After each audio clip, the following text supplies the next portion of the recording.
საერთაშორისო ურთიერთობების სპეციალისტი ჯერ საქართველოს წევრი გიორგი ტუმასიანი და მედია ხმის აღმასრულებელი დირექტორი თეონა ცხომელიძე არიან ჩვენთან ერთად. მოგესალმებით, მეგობრებო, მადლობა რომ ხართ ჩვენთან ერთად. მე ეხლა რაზეც ყვებოდი, იდეაში ეს დღეები ძალიან მძაფრად განვიცით იმას, რაც ირანში ხდება.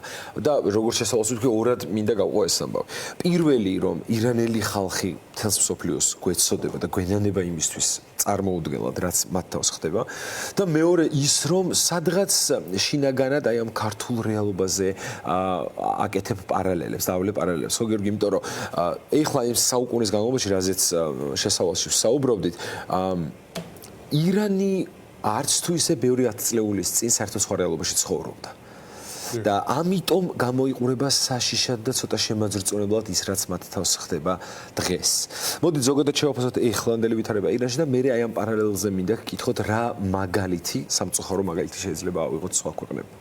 ირანში მდგომარეობა ძალიან რთული არის და ეს გამომდინარეობს იქედან, რომ ავტორიტარული რეჟიმის ძალიან მაღალი მაჩვენებელი არის იქ. და თქვენ სწორი პარალელები გავავლეთ, რადგანაც სხვა ავტორიტარულ რეჟიმებთან ავტომატურად ჩნდება სწორედ შედარების საჭიროება. ირანში შეძლეს მთლიანად პოლიტიკური ოპოზიციის, ასე ვთქვათ, წაშლა საერთოდ ველიდან, გადევნა მათ შორის ქვეყნიდან, გაჩუმება მოქალაქეების, თუმცა ახლა ჩვენ რასაც ვხედავთ, მაგალითად ინტერნეტზე სრული კონტროლი და გათიშვა, ეს საგანგაშო ინფორმაცია არის არა მხოლოდ ირანელი ხალხის მიმართულებით, არამედ ზოგადად. მე ვფიქრობ, რომ საკმაოდ ბევრი დიქტატორისკენ მიდრეკილი მართველი დედამიწაზე ახლა აქტიურად აკვირდება ირანს და მათ შორის ცდილობს შეისწავლოს, როგორი ტაქტიკით უნდა თავისივე ხალხს დაუპირისპირდეს სამომავლოდ და ინტერნეტის გათიშვა, სოციალური ასეთი შეზღუდვები, მათ შორის ბასიჯები მაგალითად, ვინც თავს ესხმის მოქალაქეებს, ეს რა არის თუ არა კლასიკური ტიტუშკა.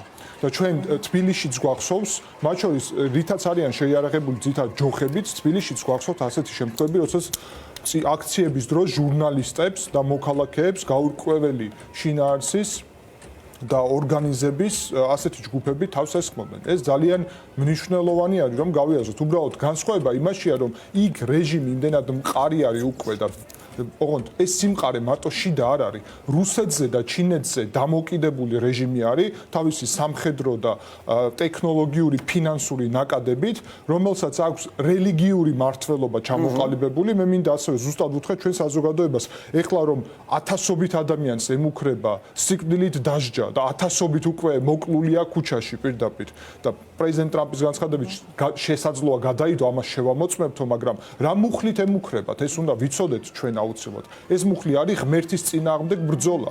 ანუ აიათოლას რეჟიმმა ჩამოაყალიბა რელიგიური მართლობა, სადაც ის ჭყალებში ღმერთის წარმომადგენელია, ხოლო ყველა ვინც მას ებრძვის, შესაბამისად ღმერთს ებრძვის. ზუსტად ეს არის ციტატა მათი მართლობიდან. ეს უნდა გავიაზროთ, რომ დიქტატორებს აქვს მიდრეკილება თავისი ღვთაების რაღაც ფორმაში ჩააყენონ და ჩვენც ასევე გვაქვს პარალელები იმისა სხვა ქვეყნებშიც, როგორც ცდილობენ ასეთი უპირობო კულტი შექმნან ლიდერებმა, დიქტატორებმა საკუთარი თავის. ამიტომ ძალიან მნიშვნელოვანია, რომ სხვა საზოგადოებებში, სადაც ჯერ კიდე არ არის ესეთი შეზღუდვები მისული კრიტიკულ ზღვარამდე, როგორც ირანში არის, დროულად გავიაზროთ, რომ ნებისმიერი ავტორიტარიზმისკენ მიდრეკილი მართლობა, შეზღუდვებისკენ კანონით იქნება. იქაც კანონიერად არის ახლა აკრძალული საერთოდ პროტესტიც და კანონიერად ჭყალებში. კანონის ძალით ხდება. კანონის მეშვეობით, მაგრამ ეს სულიად სამართლიანობას რა თქმა უნდა არ ნიშნავს. ეს ძალიან საგანგაშო არის. ერთ აქციაზე სადაც ირანელი ხალხი ფაქტობრივად გლოვობდა ამ უდიდეს ტრაგედიას, გლოვობდა საკუთარ ახლობლებს, თანამემამულეებს. ასეთ აქციაზე მოკლედ ყავს ირანის მხარდაჭერა აქციაზე ყავს დაკავებული ადამიანი. ესეც ალბათ გიორგი ძალიან ბევრი რამის თქმელია, ხო? სად ვართ დღეს ჩვენ და ვის უჭერს ჩვენი ქვეყანა დღეს მხარს? ჩვენ პირდაპირ უნდა ვუთხრათ ჩვენ საზოგადოებას, რომ ბოლო წლების განმავლობაში განსაკუთრებით, აი რაც უწყვეტი აქციები დაიწყო, ჩვენ ირანს მნიშვნელოვნად დავუახლოვდით. ოღონდ პოლიტიკურად ირანთან დაახლოება მარტო არა, საქართველოს მართლობის მოდელი თავისი აი უკანონო კანონები, თავისი შინაარსი და მიდგომებით მნიშვნელოვნად არის ახლა ირანთან დაახლოებული. ჯერ კიდევ არ ვართ იქ, მაგრამ თუ მოქალაქეებს არ ექნებათ გააზრება იმისა, რომ ჩვენ არ უნდა დავუშვათ ეს, ნამდვილად მიდრეკილება ამისკენ ჩანს, რადგანაც ეს არის, როგორც ხედავთ, ჩვენივე რეჟიმი აქ საქართველოში, ძირითადად ვისი მოკავშირე არის? ჩინეთის, რუსეთის და მათ შორის ირანის. შესაბამისად, ეს არის პრობლემა, იმიტომ რომ ირანი ზუსტად ამ ქვეყნებზე დგას, ანუ იქნება ღერძი, ეს დიდი ხანია საერთაშორისო ტერმინი არის, ბოროტების ღერძი, რომელშიც ძირითადად არიან ჩინეთი, რუსეთი, ირანი და ასევე ვენესუელა იყო და იმედია აღარ დარჩება მაქსიაში და კიდე რამდენიმე ქვეყანა და ჩვენ ხელისუფლება არავინ არ ამბობს და ჯერ საქართველოს პოზიცია მკაფიო არის, რომ ჩვენ არ უნდა ვიყოთ იმ პოზიციაზე და იმ მიდგომებზე, რომელიც რისკებს შექმნის საქართველოსთვის, მათ შორის ირანის გავლენა საქართველოში არსებობს, ჩვენ გვყავს ჩვენი მემამულეები, მოქალაქეები, შიიტური ისლამის მიმდევარი, სადაც ირანის გავლენა არსებობს და ჩვენ შესაბამისად რისკებიც უნდა გავთვალოთ მაგ მიმართულებით და მკვეთრი ნაბიჯები არ უნდა გქონდეს, მაგრამ მეორე მხრივ ძალიან მნიშვნელოვანია, ჩვენ არავითარ შემთხვევაში დასავლეთთან დაპირისპირების და ირანთან დაახლოვების ფორმატში არ უნდა ვიყოს, რა ფორმატშიც მოძრაობს ქართული ოცნება. ანუ ამ შემთხვევაში ჩვენ პრაქტიკულად გავხდით ირანის იდეოლოგიური მოკავშირე და დასავლეთის იდეოლოგიური მტერი, სადაც ირანი იმყოფება. ეს არის პრობლემა სწორედ და ეს არის დაუშვებელი. ვერანაირად ქართული ოცნება ამას ვერ შეაფასებს, რომ ეს არის პრაგმატული ან საქართველოს ინტერესებზე ორიენტირებული პოლიტიკა. ეს პირიქით აზიანებს საქართველოს ნდობასაც და უსაფრთხოების გარემოს, მათ შორის, რადგანაც იგივე ჩვენი საგარეო, ესე იგი საქართველოს დაზვერვის სამსახური, რომელიც ეხლა აღარ არსებობს ცალკე, თანამშრომლობდა დასავლეთთან და ეს თანამშრომლობა არის მეტწილად შეწყვეტილი და ეს გვეხმარებოდა რისკების კონტროლში სწორედ ირანის, რუსეთის და სხვა მიმართულებებით.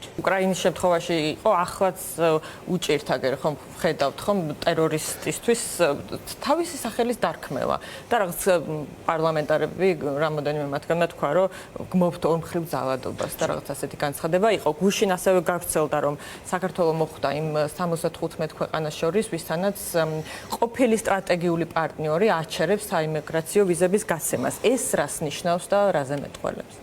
საქართველოს ამ მომენტში აღარ არის შეერთებული შტატების სტრატეგიული პარტნიორი რეგიონში, შეჩერებული არის ეს პარტნიორობა და ჩვენ ამ დღეებში ზუსტად გუშინ ვნახეთ სომხეთის საგარეო საქმეთა მინისტრის ვიზიტი ვაშინგტონში, შეხვედრა მარკო რუბიოსთან და ტრიპის ფარგლებში, ანუ აი ამ ახალი აზერბაიჯან-სომხეთის გზის ფარგლებში ახალი დოკუმენტი არის ხელმოწერილი. ეს ნიშნავს იმას, რომ ქართული ოცნების ანტისახელმწიფოებრივი პოლიტიკის შედეგად საქართველოს არა მხოლოდ კარგავს რეგიონში შეერთებული შტატების სტრატეგიული პარტნიორის მთავარ როლს, არამედ ასევე კარგავს აი ამ ინფრასტრუქტურულ და ეკონომიკურ სატრანზიტო ფუნქციას და ეს გადაინაცვლებს სომხეთში, სადაც ხელისუფლება იმის ფონზე, რომ ირანთან საფრთხეებს არ ქმნის, მაგალითად ამავდროულად დასავლურ პოლიტიკას აწარმოებს და შეერთებულ შტატებთან და ევროკავშირთან ახლოვდება, რასაც ქართული ოცნება საპირისპირო მიმართულებით აკეთებს. ამიტომ ძალიან კარგი მაგალითია სომხეთი, რომელმაც გაიაზრა რამდენად საფრთხეა რუსეთთან ერთად და აი ამ ბლოკში ყოფნა, მათ შორის იქ ვიღაცები ამბობდნენ, რომ რუსეთთან და ირანთან ერთად ბლოკში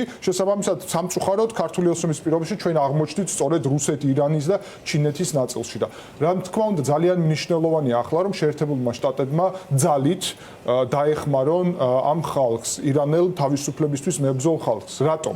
იმიტომ რომ სამწუხაროდ მიიყვანეს აქამდე, ანუ სიტუაცია ნებადართა მოქალაქეებმა თავის დროზე, რომ ეს მომხდარიყო, ანუ ავტორიტარული რეჟიმი 1979 წელს ჩამოყალიბდა იქ საბოლოოდ. და ამის შედეგად ერთადერთი ახლა გამოსავალი არის გარეჩარევა და გარეჩარევის მიზანი უნდა იყოს ამ რეჟიმის მხარდამჭერი სისტემის დაბომბვა მათი შენობების, რომ მოქალაქეებს ჰქონდეთ საშუალება პროტესტის შემთხვევაში და წინააღმდეგობის შემთხვევაში, მათ შორის უკვე შეიარაღებულზე არის საუბარი, იმიტომ როცა იქიდან იარაღით კლავენ, აქეთა მხრიდან როგორ მშვიდობიანი პროტესტი უნდა გააგრძელო. ამიტომ მთავარი გამოსავალი ყველასადმი, აი დედამიწის ყველა ქვეყნის მოქალაქეებისადმი არის, რომ არ უნდა დავუშვათ ყველანი ერთად სიტუაცია ჩვენს ქვეყნებში რომ მივიდეს კრიტიკულ ავტორიტარულ რეჟიმამდე და საქართველოს შემთხვევაში ეს ნიშნავს მარტივს. ქართული ოცნება, რომელიც მიდრეკილია ახლა ავტორიტარიზმისკენ, იმისთვის რომ რისკები ჩვენი ქართული სახელმწიფოსთვის შევამციროთ, არის ის რომ ჩვენ ყველა ძალით არ უნდა ახლა დავუშვათ, რომ ეს გადაიზარდოს ისეთ ავტორიტარულ რეჟიმში, რომელიც გაცილებით უფრო რთული იქნება შემდეგ მოსაგვარებლად ჩვენთვის, ვიდრე ახლა ყველამ ერთად რომ პროტესტში მივიღოთ მონაწილეობა, ჩვენი მოსაზრება გამოვთქვათ სოციალურ მედიაში თუ ასე შემდეგ, ანუ სანამ ამის საშუალება არის, იმიტომ რომ მე პირადად არ გამოვრიცხავ, რომ შეიძლება რაღაც მომენტი მოვიდეს და ესე იგი ჩვენ გვახსოვს ქართული ოცნების განცხადება, რომ საზღვარი რომ გაიხსნა, ეს იყო ნეგატიური, ანუ უცხოეთში რომ მიდიოდნენ ქართველები და ხედავდნენ იქ რეალობას. შინაარსით მიდრეკილი არიან ასევე ირანის გზას გარკვეულწილად, რომ ჩაკეტილი იყოს საზღვარი, ჩაკეტილი იყოს საერთოდ ინტერნეტი და კონდეთ თავისი პარალელური რეალობა, რომელშიც აცხოვრებენ ჩვენს მოქალაქეებს, ცდილობენ მაინც და ჩვენ ხედავთ ამ პროპაგანდის ზემოქმედებას, ხო? ამიტომ მედიის თავისუფლება ამ კუთხით, ხო? აი მედიის არსებობა მათ შორის რამდენად მნიშვნელოვანი. ირანში არ არსებობს თავისუფალი მედია. ის რასაც ჩვენ ხედავთ, მხოლოდ საერთაშორისო ირანული ან ოპოზიციური მედიები ფუნქციონირებენ გარეთ. ამიტომ ჩვენი მოქალაქეებისთვის ნათელი უნდა იყოს, რომ თუ არ გვინდა მივიდეთ ასეთ დიქტატურამდე, მათ შორის მედიის თავისუფლების დაცვა არის საჭირო დღეს და არა მაშინ, როდესაც ეს საკითხი უკვე გადაწყდება. კი ბატონო, დღეს ჩვენ საქართველოში ვართ, თუმცა ირანელი ხალხის ტკივილი გულთან ახლოს მიგვაქვს. მაგალითებზე მინდა გითხოთ თქვენს ამ ტკივილთან ერთად რა უნდა ვისწავლოთ ამ ვითარებაში? უნდა ვისწავლოთ, რომ დროულად მოვახდინოთ რეაგირება ყველამ ერთად, ანუ ჩამოვყალიბდეთ სამოქალაქო საზოგადოებად, მათ შორის პოლიტიკა არ მაინტერესებს პრინციპი გადავდოთ, იმიტომ რომ დღეს ეს პოლიტიკა ირანში, რომელიც შეიძლება ბევრს არ აინტერესებდა თავის დროზე, ყველას ეხება, ყველა ირანელს და სიკვდილის და სიცოცხლის საკითხი გახდა ყველასთვის, არსებობის საკითხიც მათ შორის, ხო? ერთ დღეში რეჟიმმა 96%-ით გააუფასურა ეროვნული ვალუტა, რადგანაც მთელი ფინანსები არის მიმართული რეჟიმის მართვაზე და გარემ მტერზე. ანუ ერთ დღეში გაღარიბდა მთლიანად საზოგადოება და არ წარმოუდგენიათ ასე ცხოვრება. საქართველოს მოქალაქეებს უნდა ესმოდეთ, რომ თუ საქართველო ჩაიკეტება, თუ საქართველოში დემოკრატია გაუქმდება, თავისუფალი მედია, სამოქალაქო საზოგადოება, პოლიტიკური ოპოზიცია გაუქმდება, ბუნებრივად ჩვენ ასევე წავალთ ეკონომიკური კრიზისისკენ და დღევანდელი ეს ზრდა, რომელიც რუსეთთან ვაჭრობის ხარჯზე არის, რა თქმა უნდა, დროებითი ეფექტის მქონე არის, თავად რუსეთშიც ეკონომიკა უმძიმეს ვითარებაში შედის, თან დაბალი ნავთობის ფასების პირობებში. ახლა ჩვენ ხედავთ, რომ ირანის მიმართულებით ამ ნაბიჯებს შეიძლება ქონდეს გადამწყვეტი მნიშვნელობა საქართველოსთვის. ზოგადად, ბოლო დღეებია ვხედავთ სერიოზულ სამხედრო გადაადგილებას, მზადებას შეერთებული შტატების მიერაც და მათ შორის ისრაელშიც უკვე გახსნეს თავშესაფრები და ასე შემდეგ მზად არიან პრაქტიკულად, ესმით, რომ კრიტიკულია ვითარება. თუ ირანში შეიცვლება ეს რეჟიმი და მოვა პროდემოკრატიული, პროირანელი ხალხის და პროდასავლური ხელისუფლება, საქართველოსთვის ეს მნიშვნელოვანი შესაძლებლობა იქნება.